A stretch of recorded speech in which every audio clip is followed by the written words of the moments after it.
tugereke Masaka. Masaka kyekiriyo. Kyekigenda mu maaso. Nameere Justine. Njagala kuyita wano nga sinawo okukola kintu kirala kyonna sakozi.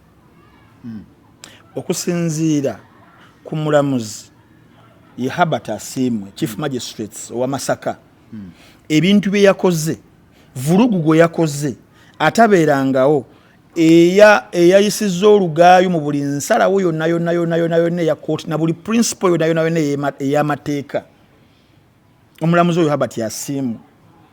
Ngenda kuteekawo wano emitwalo abiri singa Justine Nameere asigala mu parliament, regardless whether she's being gazetted today, whether she will swear mu May oba nasigala mu parliament.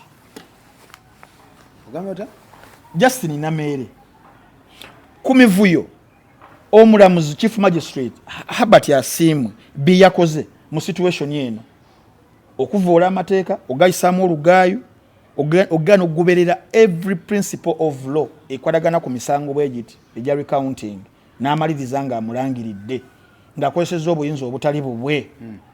Singa Justine Nameere Nsubuga wadde agenda beera gazetted I know, wadde agenda kulayira I hear, omusango gwo ntagenda guwangula singa Nalubowa Rose a petitioninga mu High Court.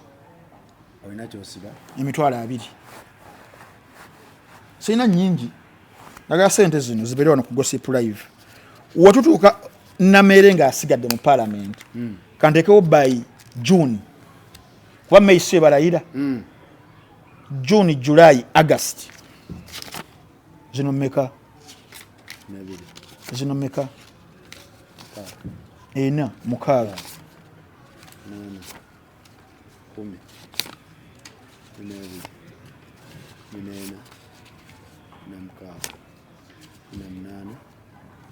amakumi abiri sente zo haji zijja beera ku Gossip Live wano.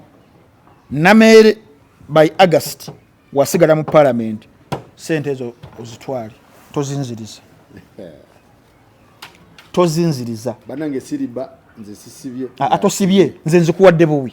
Nameere bwabeera muki mu parliament by August ozirye ozitwale. Sisibyewo kintu kyonna mbuno tusibye naawe gwe nkuwadde buwi. Nkuwadde buwi. Nameere kyoga atagenda layira okulayira agenda kulayira tulebe banja abalayiri n'abajjayo naye okusigala mu parliament. Nameere wasigala mu parliament abiri ogali ogatwale bwaki kyekindeesa olwaleero. Bannange benaagalya nabo mwetegeke mubale okuva olwaleero paka ddi mugwa munaana paka mugwa munaana abiri gafe. Nameere waba akyali honorable Justine azipa bengenda okunnyonnyola wano tuzirye nga muzitwala ntandise afani ba Gossip Live nga ntandise weziri tuzirya fenna zino ntandise sakozi katandikira gye byatandikira. Now Justine Nameere yawawabira omusango ng'awakanya nga asaitinga vulugu yena ina gwagamba yalimu era nga asaba badde mbabale akalulu. Okubala akalulu it is provided for ogenda mu section I think that is the 74th or 78th eya Parliamentary Elections Act. Naye kuliko obukwakulizo obubeerako mu mbala ey'obululu. Omulamuzi ono Herbert Asiimwe gye yayisizaamu olugaayo atya. Now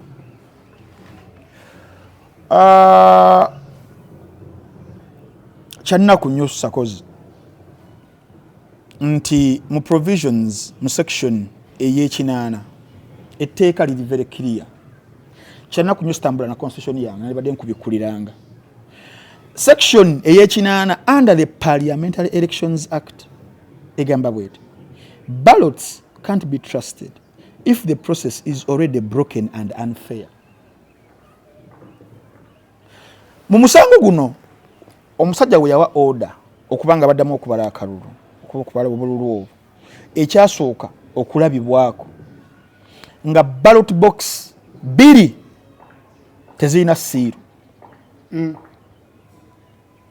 kyaliwo of course omusajja ono n'amaliriza because objection yaliwo nti bannanga owekitiibwa omulamuzi okusinziira ku mateeka bagamba nti singa boxes zibeera compromised you halt oyimiriza enteekateeka eyo process eyo by raising objection n'abakuba omukono omuguse wansi omulamuzi y'omu Albert Asiimwe chief magistrate w'e Masaka mu musango gwa Kalungu West ogwa Sseewungu versus Semakula ogugoberera bulungi nnyo Sseewungu versus Semakula ogwa Sseewungu ne Semakula yes Semakula yali amaze okubeera nga naye ayagala kyekimu recount yes omulamuzi yennyini 6 ballot boxes yayisanga nga ziri tampered with nga mulimu ne box emu nga tebamanyi gye yavudde those were 7 boxes omulamuzi yennyini Albert Asiimwe n'ayimiriza okubala era na reinstatinga gundi abeere nga MP okusinziira ku nti bali bamaze okuba nga bamudikira onas nesigala ku Semakula agende mu high court kale akoleki awakanye naye nga wano yakola due process nga balina okubeera y'omu yennyini Albert Asiimwe mu musango gwa Ssempijja bamulanga ki n'enkerettanyo wa Nuupu tata wa Nameere yesebo ye yagulimu Kalungu East y'omu era ne basanga nga some ballot boxes were broken kiki yakola n'agamba it has been halted era nkerettanyo essaawa zino ali gazetted nga member of parliament owa Kalungu East same as Sseewungu byonna tuli mu Greater Masaka ye chief magistrate ne bamuletera guno ogwa Nameere nga gwo guli gutya same facts tulimu akawaayiro ka boxes agize yes basanze boxes 2 already ziri tampered with section ey'ekinana nga yeggambira once ballots can't be trusted the process already is broken and unfair you don't have to continue with it wano yabagambye atya wano n'agamba nti the boxes ebbi tujja zijjako tubale buli kwa sasa ziri zennyingi process negenda mu maaso ne bazuula boxes endala zabadde meka 7 nazo nga ziri compromised either seals tekuli either tally sheet results eziriko size basanze mu bululu there were like 7 boxes plus these 2 those are now 9 n'asigala nga akyagaanya okuyimiriza oba kooti erina etteeka erina obuvunaanyizibwa bw'enkomeredde jaji bamulekayo obuvunaanyizibwa bw'enkomeredde okusalawo tufiise zino tukontinuwenga ne zino ennamu oba gyekali amateeka tegakola gatyo ngenda kuzayo ko mu 2021 mu kalulu ako abali bakagoberera obulungi nze ke kalulu kenasooka okugoberera mu bulamu bwange kushanikirira ku presidential paka ku parliamentary akalulu ako nzijukira Embalala City Winnie Byanyima yali ameggana n'omusajja wali bayita Ngomangime omusango ogwo basooka ne bagwoleza mu magistrate esooka ng'ene y'e Masaka ne bagaana okutaawulukuka Byanyima n'Engomangime ne bagenda era kalulu mu kalulu ne bagenda mu kooti enkulu omusango omusajja oyo yagulimu Kibuuka Musoke judge abasinga bumanyi bulungi nnyo omusajja waalinnyi we bakola okunoonyeza konna ne basanga nga mulimu era because bali bagala recount gwasokera ku kooti ya banga ono Kibuuka Musoke yali awawaabidde nga awaabidde Byanyima era mubamu kubawolereza baloyers be yali aleese mwe muli ssaba zino Attorney General Kiryowa nga tanakufuuka nga kyali eri naye atandika kitegeeza yali amaanyi Kiroba kiwanukaawo Keke agireese naye bakeke batuka okunoonyereza ne balaba nga tebana gye bagaya nago ne yamuwa advice agugjeyo lwaki ng'oledde boxes zaali ziri compromised seals baali bazimenye we bagenda mu kooti Ngomangime n'agamba naye yali musajja bulooya n'abagoba n'abagamba ngenda gwekwatiramu ngwewoleza era we bagenda mu high court yeewoleza omusango ogwo naye mu kugenda mu maaso ow'ekitiibwa judge Kibuuka Musoke n'aruulinga n'agamba nti ballot boxes zaali ziri tampered with era ekyo nekigamba nti that is just common sense kubanga evidence webeera ng'eri tampered with kitegeeza we cannot proceed ku next level kakale kintu kyobadde obuuzizza mu mateeka sakozi bakolera nnyo ku principles mu Luganda simanyi wenyinza kitaaminga naye there is a doctrine gye bakozesa mu mateeka nsibye nga nzija nsomesa abantu ze bayita doctrines nabasomesa doctrine gye bayita eya equity. He who comes into equity must come with clean hands. Najibasomese mu bintu by'emisango gino gya defamation. Kakati wano mu mateeka waliwo doctrine ey'enjawulo eyeyambisibwa mu kusala emisango ng'egyo gw'omulamuzi bagiyita doctrine of stare decisis. Bagiyita batya? Doctrine of stare decisis. Bibira bigambo bya Lulatini. Sagala weekanga ennyo. Okitegeera. Now, that legal principle egamba bwet, courts must follow decisions that have already been settled by higher courts with facts that are similar. Courts must follow decisions that have already been settled by higher courts. Now wano eno magistrates eri wansi nti kooti zirina okugoberera ensalawo definitely eyaki ensalawo ya kooti enkulu egisingako gye yali yasalawo singa facts zifaanagana. Now mu lulimi olwangu eno principle ekugamba nti abalamuzi don't get to freestyle the law. Don't freestyle the law gwokyusakyusemu oberenga Fefe Busi oberenga Frank Ntambi ayinza kugamba nti bagamba okubeera Ntambi mu kibeera kya Butonda tokufuka Frank kibeera optional with expression etali traditional nedda tokikola. Eno doctrine yennyini stare decisis egamba lower courts court ezawansi are bound by settled precedents from superior courts. They are bound by settled precedent. We already have a settled precedent that was set mu musango gwa Ngoma Ngime ne Winnie Byanyima. It was already settled. It is a superior court, it is the high court. Okitegeera. Definitely. Byebino. A grade 1 magistrate has no discretion to override that line of authority. Grade 1 magistrate kati ngono Kooti ento in this case ono abata asimwe talina buyinza bon talina nsalawo yonna gyasobola kubeera nga akola eyinza okusaanyaawo kire kyasalibwawo kooti eri enkulu kubanga namuwulidde agamba omanye etteeka likula. You don't have that discretion. Already kyasalibwawo n'olw'ensonga eyo singa nalubowa uchi am very sure yonkoledde show olunaku olwaleero counsel Sam Muizi already yagenze dda mu high court. I'm very sure. I am very sure. Omusango we gutandika okuwulirwa bibino ebibeerawo sakozi court eya high court mu kaseera ako they don't need to re-argue the principle. Tebaddamu najja okubaganyako biro eya stare decisis tebaddamu. Definitely the high court would simply find that the magistrate acted bakita ultra virus outside his lawful powers. Era bagenda mu argument esawa zino mu court counsel Sam Muizi tagenda kuleeta bino ate munanga already tuleta guli omukadde Jeffrey kyasalibwawo dda n'olw'ensonga eyo magistrate aba acting ultra virus outside his lawful powers. Definitely. Okay. Kakati ingredients zennyini kubanga gwontanudde okuŋŋamba nti ate kakati kooti tezirina buyinza tezirina maanyi. There is what we call mu kooti mu mateeka bani nalina kubeera musomi w'amateeka lwakisaaga soma lwaki najja mu bino gwe ddyo kumwesigwa wawo kye bayita hierarchy of courts. Twogera ku the key ingredients of the principle called stare decisis. Yes, eya courts ento okugoberera ensalawo eya kooti enkulu weba yagonjoola ensonga eyayina the same facts. So judge ono bamuyitani Asimwe Herbert abadde ayina following ey'abakama abe gye definite bagisalawo dda. Okay. Tugenda mu ingredients wano otegere nti gino emitwalo 2 by August gijja kunzirira kantegeko akabaani gireme kuddira. Now what you hierarchy mu courts, hierarchy of courts. Bagamba the high court and court of appeal sit above magistrates court. High court? Court of appeal. Now, the decision from higher courts bind lower courts. So, when higher courts have repeatedly held that tampered ballot boxes invalidate recounts, high court. Definitely, musango wa Ngoma Ngime gwe tukozesa.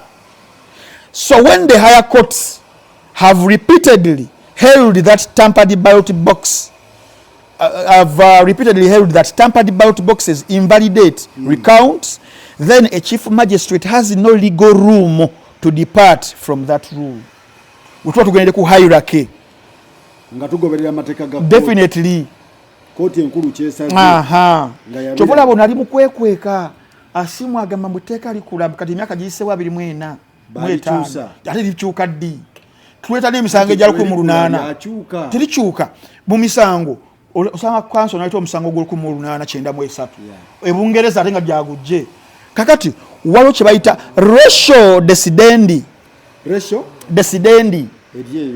tuli mu Lulatini kitegeeza the binding reasoning ensonga egattira ddala and this is the core legal reason behind earlier decisions lwaki bagikola awuliriza bulungi nnyo mu misango gyekulonda in election cases the binding rule is ulira once the integrity of the ballot is compromised the recount process loses credibility and must stop in this case asimwe Herbert oguddewo store omuli ballot boxes muzijjayo wabweru ebbiri osanze siru teziriiko nsumulule towoza oggalawo buzza store lyakikola kubanga naye kenyini yakikoze mu musango gwa Kalungu East ne Kalungu West Sempijja ne gwa Sewungu Semakula Sempijja Nkeretanyi definitely ate ko twebuuza lwaki kugwa Nameere yamwadde mmere ki tukebere oba yamwadde mmere bannange mmere yansulu tewali mmere okay kakati talina mmere gye yamwadde nitwebuuza lwaki kubano now sijagenda nyombya mmere ya Nameere kakati in election cases nkubulidde ekyo once the integrity of the ballot is compromised the recount process loses credibility and must stop ekyo kiri mu standard decisis genda mu section ey'ekinaana eya Parliamentary Elections Act nagisuzemu nga ngisoma the rule isn't optional it exists to protect the vote not the candidates yenyinga eyo muvunulira omunayuganda nti etteeka eryo si lyakusalawo mbono olikozesa oba tolikozesa liweeriri okubeera nga liprotecting akalulu so saabeesimbyewo lyo liri kalulu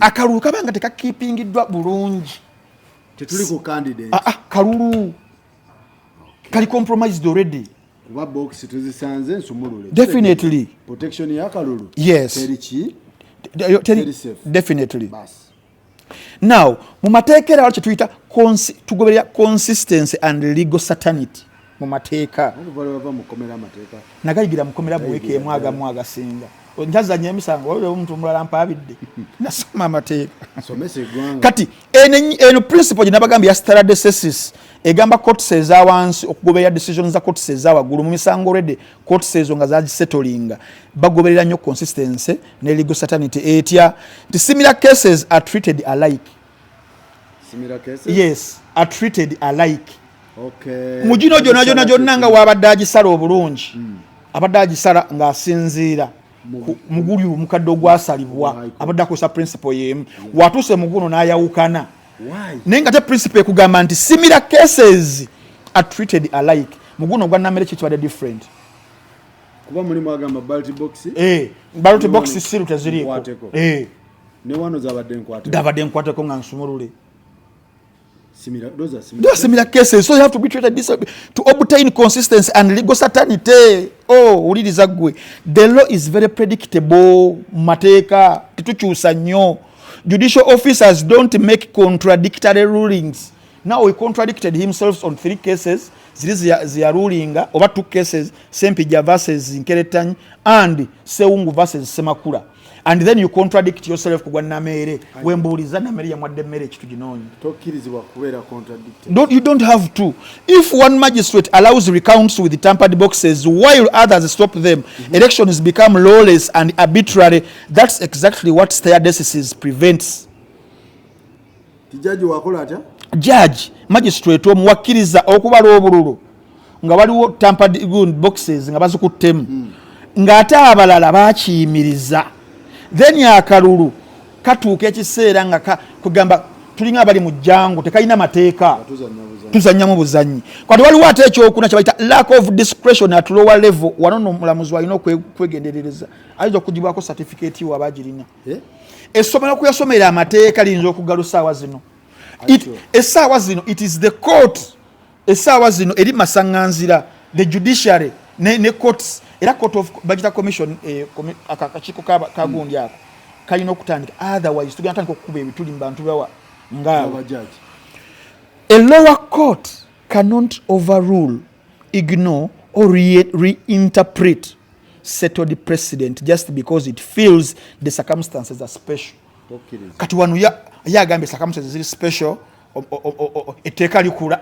What is special? There is nothing special here. Judge Asimwe Abat. What is so special about Nameere Justine in her case? That wasn't in the case of her father, Sempija. That wasn't in the case of Sewungu. That wasn't the case in the case of Ngomanyime and Byanyima. Herbert, what was so special in this case? Because in the principle of stare decisis, they tell you a lower court which you preside, the Chief Magistrate's Court, you preside that one. They tell you, you cannot overrule you, Mr. Asim Herbert. You cannot ignore my brother Asim Herbert or reinterpret. What are you interpreting now when it was already settled in the higher courts, Mr. Asim Herbert? What were you given, our brother? Nothing. Our brother in my land friend, because I'm a land friend too. Nandozo kabade kaludde wonyo baliwa kuba balete banga denenga babala ndoza yakulira Dawuda lensobi ate wano principle yenye bakugamba departure equals error of law kakulu nnyo departure equals error of law. When a magistrate ignores binding precedent, it is not treated as a harmless mistake. No, si mistake. Si mistake. When a magistrate ignores binding precedent, we already have binding precedents of the same. They are there. Definitely. Teba mistake kitegeeza kigenderere ng'omukadde akogga. Weligamba kagenderere ng'omukadde akogga bambi yegolola bwati galooza na kumba akogga. Eno nafe ku ground ebintu tubifollowinga. Yes. Ntambi je bali ku ground. Yes. Okubeera nga batusomesa. Era mu departure mugundi ya departure equals error of law bagamba legally it becomes an error of law. Wano tebera harmless mistake.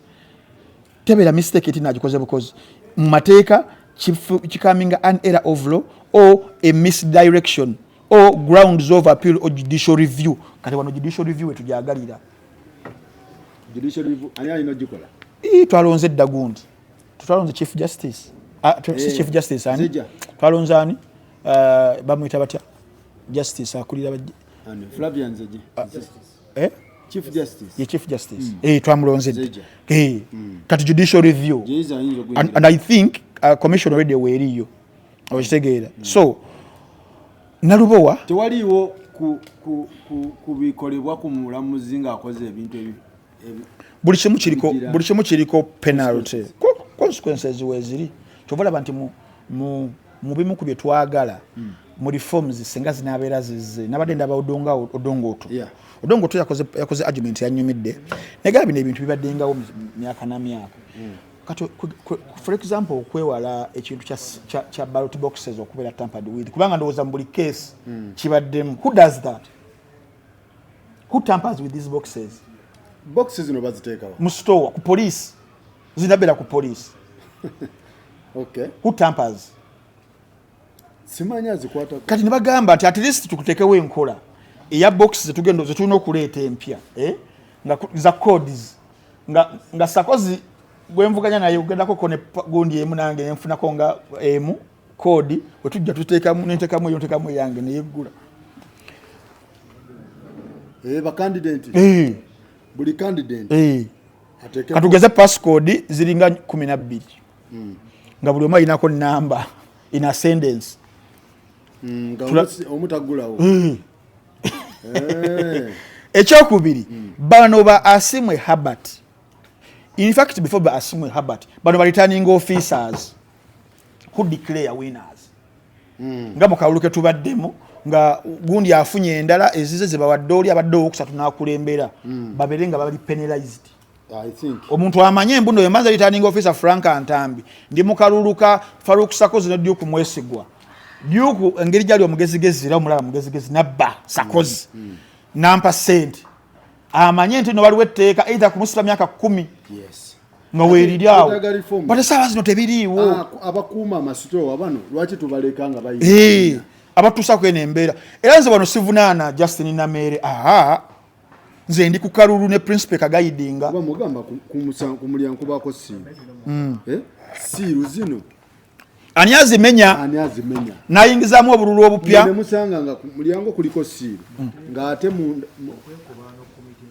feloni okitegeera ku mulyango kwennyini ku kigalagi ky'obululu ekikuma obululu kibaako siiru tyate munda tyate busumuludde ate mulimu box kati nga muguno gwa Nameere eyazze nga tebamanyi evudde omukulu n'agamba nti boxes omukulu yagambye katugeze boxes ziri 162 nti zino omwenda zo tubala bwayo tubale buli obungi ng'essaawa zino Nameere bamwadde obululu emitwalo 2 n'ekitundu yali afunye 2.3 bamwadde 2 kati nalubo yali afunye 2 bamwadde 2.3 margin ya bululu 12,000 mubuno obululu mubuno zino boxes omwenda tebusobola kubera nga mu obululu 12,000 n'obusukka mu magino bagita margin era buno zino zemu ignoring buba bwani kakati kubanga muyinza ofiiri zone kakati awo sakozi bwe buzibu bwe buli naye ng'ovudde ku mateeka kati mbasomesezza amateeka awo according katono kenga manyi ku bannaye munansasira era we mbeera nsobezza the land friends ba councils munantereza bananga wembeera nsobezza mu munana ziri awo bannamateeka munantereza wembeera nsobezza munansasira mugo munano jazz anira zijja komo I'm very sure sigina komawo I am sure nalubo wa Rose agenda bera mu parliament mu parliament agenda bera nalubo wa Rose ze nkubuulira naye kati essaawa zino nti eggwanga Uganda sakozi twavudde because now we are discussing legal the law kyaddaku nnyo mu kaseera kano nti now state machinery because abantu nababulira difference between the state and the government the state byebyo ebintu ebitakyuka ebyeggwanga mwe muli ne constitution yennyini mwe muli UPDF mwe muli police mwe muli parliament yes kati government yeebereze okutambuza state kati essaawa zino kyaddaku nnyo nti now government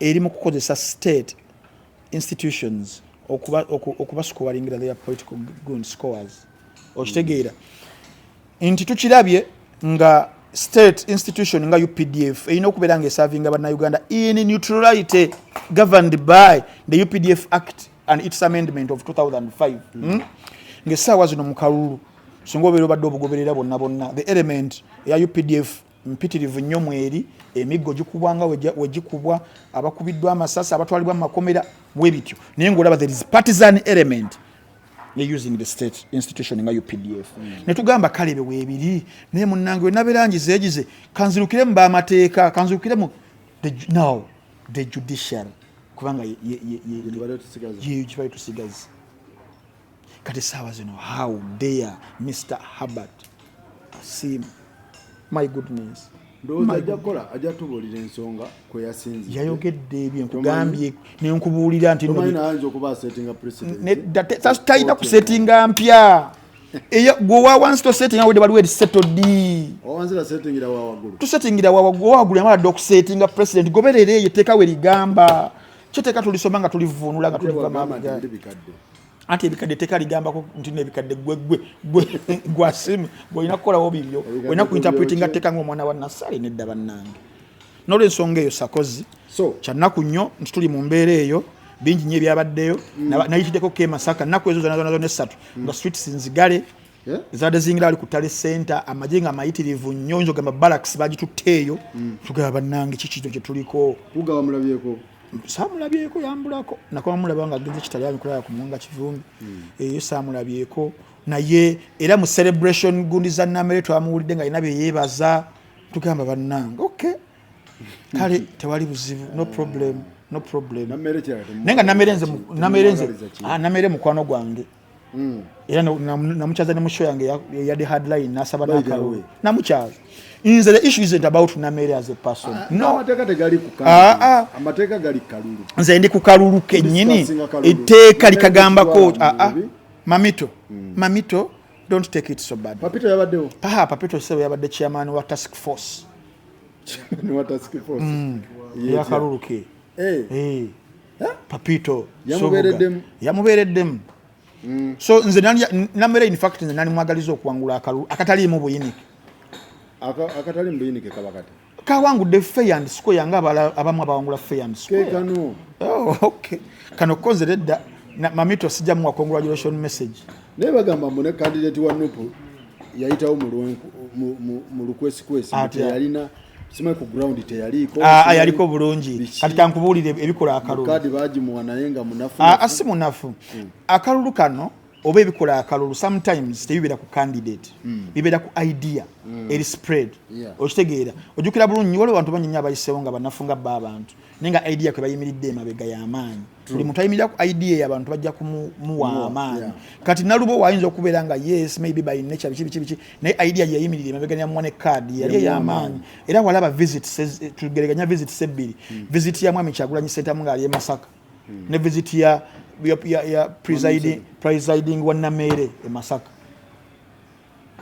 nanze red flag agenda sokulaba Mwami Museveni we yali e Masaka kugo mukolo ne Nameere yaliko bagamba batisa simaya abantu obutajja mu mukolo gwa Museveni amuganya okubanga ndaba abantu tewali bantu bulungi tewali ndowooza nti Nameere oba nakyo kyamukosaamu obutafuna tewali kalulu naye ate wabaka wangudde ataka wangudde we are still contesting alinga nkubulira amazima eggwanga lyonna nze nalabeko ku walabe tweet ya Vinicius bali amuleba gwomusinga okwagala Museveni olowooza waloje yazemu nakola endala waloje yakola abana ne bamu bali amuleba yakoze tweet bali amuleba bantu ba Museveni bimanyi bali amuleba Vinicius balia mu bana anajja obanza ayitaddemu obubi balia kyakaye balia yali kuki owai yali musajja wattu Professor Vinicius ono yali vice chancellor wafe ku mulembe gwafe naye yatulisa akakanja now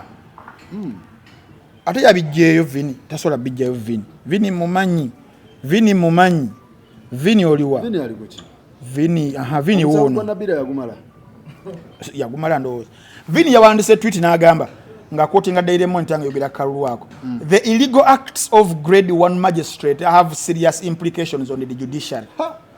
The Judicial Service Commission has a duty to suspend, investigate, and take action against this magistrate. The rule of law must prevail. Let us not forget our turbulent past that led to the NRA. Oyo Vinicius bali amuleba. Omu ku bantu ba Museveni bensinga okumanya. Jaji simanya akantu ako. Kono professor wuno. Mistake yagikoze obati. Okitegeera. Banji nnyo n'aba NRM bennyini abagambe abavumiridde ne bagala ne bannange wadde kale nedda bannaye ate wojogenza nafutula muntule kuba kati bino ebya box simanye ensumwe tebigenda kuddamu kukola kino wekigenda mu maaso oli naye kyakozesa omulala n'abeere kangulumire kalumweruddawa ogwa Nameere webale kakati kyenkugamba nti kati etteeka liri at the crossroad tebasobola kukkiriza president eyo abasajja abaamala ebbanga nga basoma amateeka mu bazannyise bino tekisoboka kale nze ngenda kusoma amateeka 2027 nsanga eyo bino era kanjira nnindako sakozi njira ngenda mbwa engineer ono Judy byabakama yaliwo naye munnamateeka si ekyo omu ku balawyers abasinga essaawa zino mu Uganda si wekiri awandiise era Judy byamukama Judy byamukama abadde addamu ekyomulomula chief magistrate asiimwe byayogedde awo n'ayogera n'amugamba no my brother the law requires that the recount be stopped once it's established some boxes are tampered sibe mbadde nkunyonyola sakozi olaba nange atasoma mateeka Ntambi mu bwantambi bwange yasoma ebintu bya firimu ne drama nsobola okunyonyola etteeka okusinga asiimwe Herbert school fees zaffe azikomyeyo amateeka bannaye kintu kiikyo kati muli kuddabo sword webale okyogedde bulungi kyambe kya sayidi bbiri kyammwe kati mutugulire kyammwe musetinze president then mukaddako yes buli muntu abenga wayagala okubazisanga nga nsumulu tugende mu maso ne recount kakati awo tuli bannange basebo ne banyabo yes so yagamba yasazeewo nga yetewali ato yasazeewo yagenze nsazeewo okusinzira ku ntebeza wali yamukubidde simu wali yamukanze kanze agambe tewali ntebereza yabudde ku yasenze tewali yamukanze kanze tewali yamukubidde ne bangambye agenda Greece kuwumula oba bituufu nga tanagenda Greece asooka abeerewo annyonnyole ekintu katulinde so abiri gange gatereke abiri ngenda gatereka mu 8 abali eyo bamunyo Nameere bwakola atya wasigala mu parliament Nameere nga twamuwandukuludde by August and it can be near anti nalubo wayinza okutagenda mu kooti yagenze dda leero Sam Muyizi mukubireko yagenze dda Sam Muyizi nanti obuzibu obubaddewo bulala redi abadde mungi mu Masaka eyo factor nayo y'amaanyi waliwo akantu awo nga waliwo akakantu that is politics nga wekibadde emukono bw'okyayo emukono ku bwa meeya oyo ye mukoomero bamulangirira nga bamaze okulangirira oli amadde ne certificate because mukono was red same as to Kampala one ne bagamba akinala kacha Kampala ngeri red yonna senyo nga bakamusuuza we bamala omulangirira ne bayitawo essaawa 9 ne bayitawo essaawa 19 ne balangirira omulala enkeera akuba kasenyo nga kazibu okuchallenginga naye kano akono kangu nnyo so mulimu elements ezo bwezite za politics titwagala radio now bireboko element ya yero ebifanaganako webiti but at the expense of amateeka aga okay naye nga njagala okwebaza meya we Masaka bangambe yakoze ku nguudo ezo okay enguudo ze Masaka eziyita mu gundi omwo Masaka ine enguudo ennungi okay enguudo zaamu omukyalo esimumanyi wayani ye namayanja okay bangambe yakoze ku gundi nabaddeko Masaka ngolaba suiti zaabwe bambi Masaka agenda dda engulu oba engeri gye bamuwa status enguudo zaabwe zigenda zikola ki siyo Masaka yali awunye okufa so kati Masaka tubeebaza era ndowooza omukyalo we mumuleke ku bwa meeya I think tapapa genda mu parliament asooka asigalewo abere waayo ensonga zibeere nga zitambulira ddala malidadi sana